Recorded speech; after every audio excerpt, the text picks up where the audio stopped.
और नमस्कार, आप लोग मेरे चैनल में स्वागत है। मेरे वीडियो को लाइक कीजिएगा, खूब शेयर कीजिएगा और कमेंट भी कीजिएगा, तो और नया वीडियो बनाने का प्रयास करेंगे।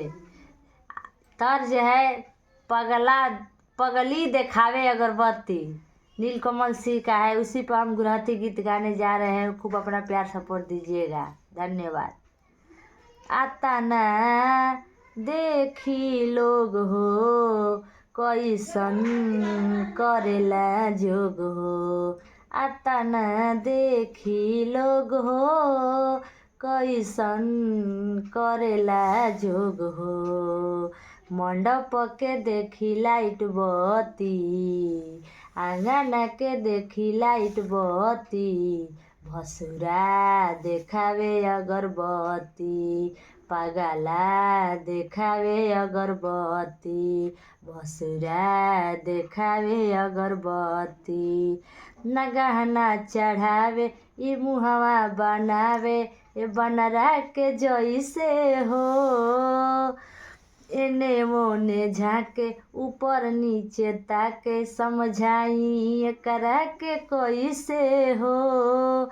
न गहना चढ़ावे ई मुहवा बनावे, ए बनरा के जैसे हो।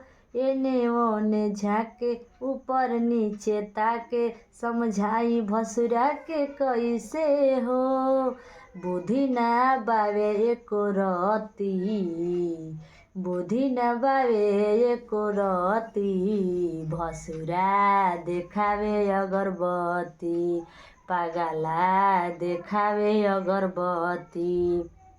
बाबा कलोला हो हंसता टोला, देव एकरा के खूबे गरिया हो।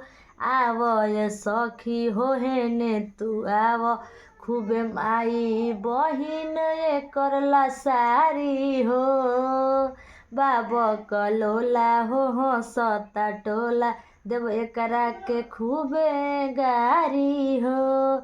आवय सखी हेने हो आव, खूबे माई बहिने करला सारी हो।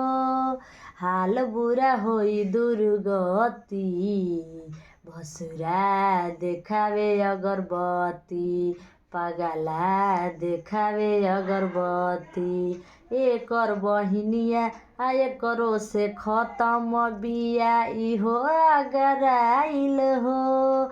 अंगना में आइल ई त धाधाइल, भैया के देखी हमारा पगलाइल हो।